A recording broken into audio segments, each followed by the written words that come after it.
welcome to another MWC Short. I'm Karen Bowman from the content team, and I'm joined this afternoon by Richard Wright, who is the Behavioural Science Director with Unilever. Welcome, Richard. Thank you. And we're going to be talking about digital supply chains of the future, which is the session that Richard was scheduled to take part in during MWC. Okay, so can you tell me a bit more about the work that you're doing and your Transform project with DFID? So in Transform, we work on market-based solutions in sub-Saharan Africa and South Asia. And there we try to actually alleviate poverty whilst actually developing Unilever's markets. So we support social businesses. A lot of them are digital businesses. We believe that actually you need digital to get the scale required to make a real impact. So we experiment with early stage businesses that develop digital solutions in sub-Saharan Africa and South Asia.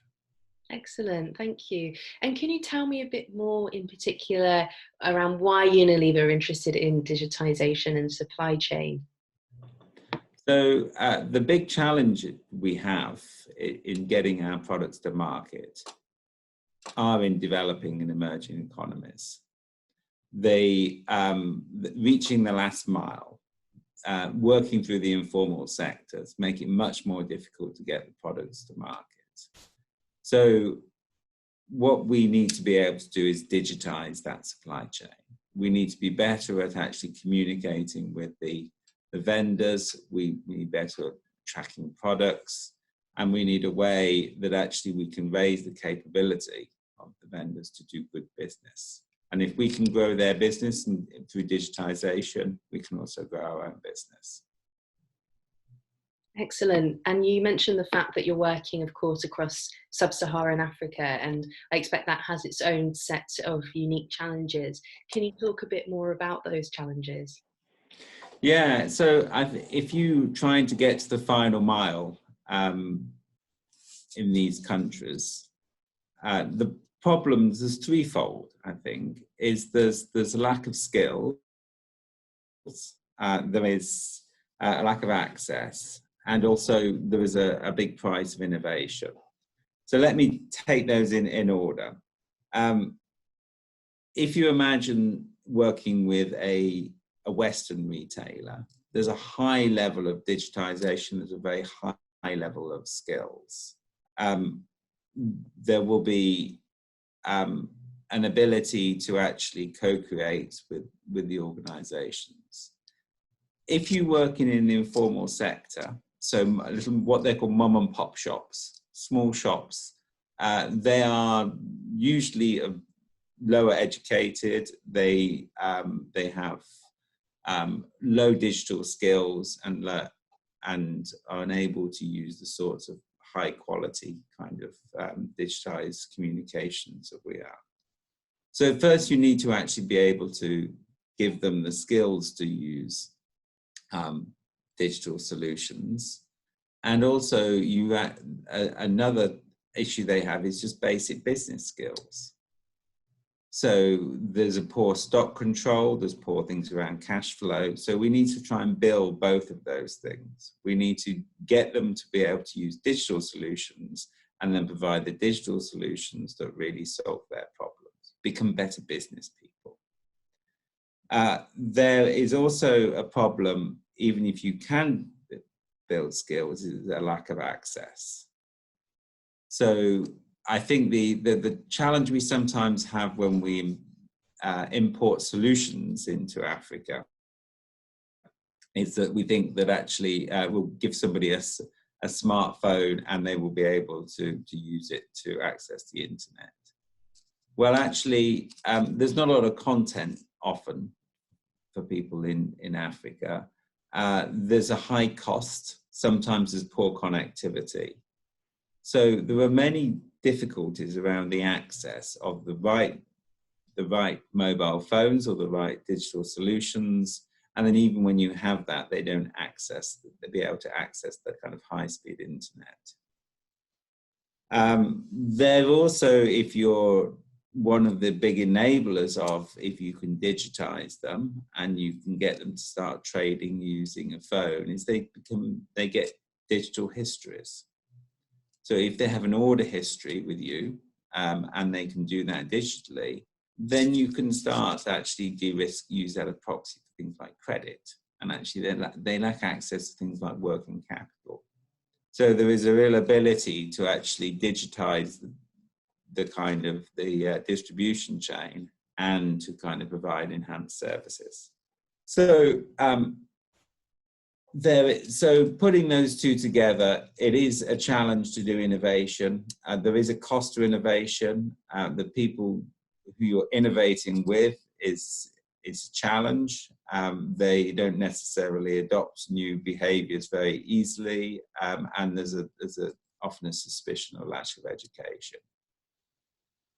So if we can get the skills and the access, then I think that also enables the innovation, the digital innovations we need. So, Richard, can you tell me a bit about one of the case studies that you were going to discuss in Barcelona, which was around rural sales agents and women who are typically financially excluded but working in rural areas? Yeah, it's a great project, Karen. It's run by a organisation we support called Bottom of the Pyramid Innovation Centre. What we have to get rural distribution is women entrepreneurs. Women entrepreneurs go out and they sell both to small traders and to their friends, things like soap and soup, things that Unilever sell. The problem that we have with these women entrepreneurs is that the actual profit margins are quite slim for them. So literally they carry around a really heavy basket of goods, and it is really, really rather heavy, in a hot sun, and actually don't return as much money or make as much money as we would like. So what we try to do is find an alternative or an additional revenue stream for these women. So we gave them the ability to sell a pay-as-you-go solar product. Now, for the people who don't know what these are, essentially they are solar systems, and what happens is that people pay a deposit and then they will continue to pay installments, and when they pay the installments, then the light is activated. When they finish paying all the installments, they own the lights and it's permanently activated. So the women were selling these lights very successfully, very entrepreneurial, and it was going very well. But the problem with it was that actually it became very complex. Processing the payments from the customers became very complex. And also what we were finding was, because the customers were handing over cash payments to the women who were then activating the light, the women were somewhat slower to release the cash to us. There was no great incentive. So what we were finding is a huge degree of complexity, and actually our cash flow was very poor. So we brought in another digital innovation, the mobile money, and made the women mobile money cash agents, so cash in, cash out. Now what happens is, when the customer pays an installment and the woman activates the light, a payment goes automatically to our account. So what we've been able to do is to actually smooth the process and make it easier by actually layering on a number of digital innovations. So by innovating with a smartphone the first thing, an IoT solution the next, and then mobile money, we're actually bringing financial inclusion, high impact products, and a good standard of living whilst distributing Unilever's goods. So it's a complex way to do your supply chain, but some of these things are very necessary in these difficult environments. Everybody needs solar in their lives.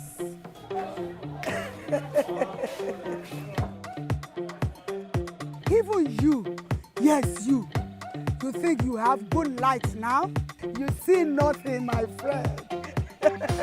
Once you go solar, all other options are over. My name is Mrs. Uwe, a top seller of solar in Osun State, here in Nigeria. I'm a mother, a businesswoman, and a hair salon owner. Good afternoon, everybody.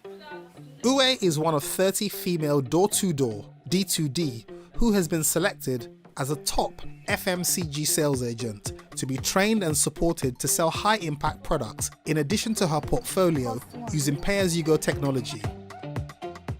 Adding durables like solar products or cook stoves to her basket helped Uwe's business to get even better, selling more FMCG than ever before. So Uwe, what's the big deal? Why are you having so much success? What kind of question is that? I'm a hard-headed businesswoman. But more to the point, people need access to clean lights and energy that is affordable. Money doesn't grow on trees, you know, but solar energy does come from the sky. So what's the setup for your customer? They can pay bit by bit, pay as you go, which is really helpful for family. And you, what's your stake? The more I sell, the more profit I make. And it's flexible around my other job. I can buy clothes for my son and tools for my hairdressing business. Learning and scaling.